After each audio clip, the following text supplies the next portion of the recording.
This is the Prime Minister of India, who is the head of government of the Republic of India. The current Prime Minister of India is a guy called Modi. The government of India exercises executive authority through various ministries, each staffed by civil servants and led by a minister. Most major ministries are headed by a cabinet minister who is part of the Union Council of Ministers. There are a lot of different ministries, but right now, we only need to know about these three ministries. Under the Ministry of Defense, there is the Indian Coast Guard and the Indian Armed Forces, under which there are the traditional military branches. But if you have looked at the title, you would know this video is about Indian Paramilitary, introducing Ministry of Home Affairs, headed by this guy. Ministry of Home Affairs governs Central Armed Police Force, or CAPF, which is a collective designation for the central police organizations. These forces are technically paramilitary in nature.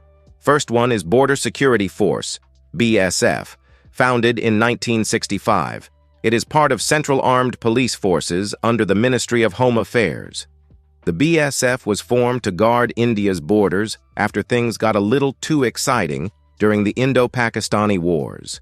They are the primary border guarding organization of India. They are primarily responsible for guarding the borders with Pakistan and Bangladesh. Next is Sashastra Seema Bal, SSB, created in 1963. They are also a border guarding organization, responsible for girding borders with Nepal and Bhutan. Originally known as the Special Service Bureau, they were the strong, silent type. They specialize in border surveillance and intelligence.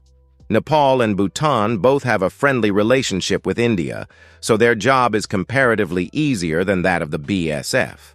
The Indo-Tibetan Border Police, ITBP, established in 1962, is also a border guarding organization that keeps a watchful eye on the Himalayan frontiers of the Tibetan-Chinese border.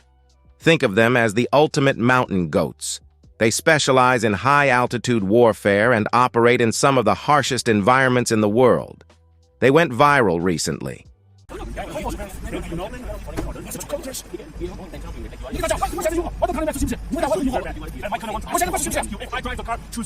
These three are India's border guarding brothers, each operating in separate regions. One is annoyed by its neighbors, one is pretty chill, and the other is always on edge. The Assam Rifles, established way back in 1835, is under the Ministry of Home Affairs, but operational control lies with the Indian Army. Their primary area of operation is in the northeastern region of India. While their main duty involves guarding the Indo-Myanmar border, they also work to keep the northeastern states secure from insurgencies. Initially formed as a militia to assist the British, they are now the oldest paramilitary force in India. If the BSF, SSB, and ITBP are the border guarding brothers, then the Assam Rifles is like the older cousin who always has wild stories to tell. Also, they have a little bit of history with the communists. Moving on to the Central Industrial Security Force, CISF, formed in 1969 under the Ministry of Home Affairs, they are the largest institutional security force in India. From guarding nuclear installations to checking your bags at the airport, they provide security to any place of national significance.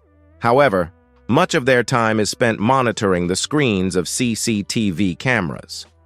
Now let's talk about the Central Reserve Police Force, CRPF.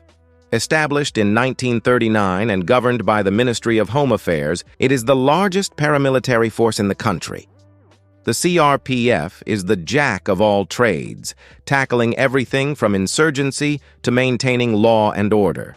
Whenever a situation requires boots on the ground, the CRPF will be there, making them one of the most respected forces.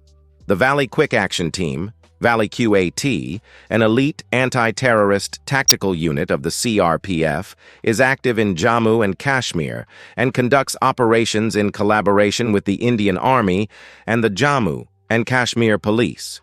The CRPF also has a specialized commando unit called COBRA, which is proficient in guerrilla tactics and jungle warfare. Originally established to counter the Naxalite movement, COBRA is deployed to address insurgent groups engaging in asymmetrical warfare across various regions. They also have the utmost respect and admiration for the communists. Can't get enough of them. Next is the National Security Guard, NSG. Raised in 1984 and operating under the Ministry of Home Affairs, the NSG, unlike other paramilitary forces, doesn't handle everyday policing. They're more like the exclamation point at the end of a national crisis. If they show up, it means a lot of things have gone wrong. They are deployed only in the event of an attack within Indian territory. Modeled on the Special Air Service of the United Kingdom, NSG is a special forces unit, specializes in counter-terrorism and hostage rescue, and they are masters of close-quarters battle and urban warfare. In the event of an attack, their operation is straightforward: rescue the hostages and capture or eliminate the attackers.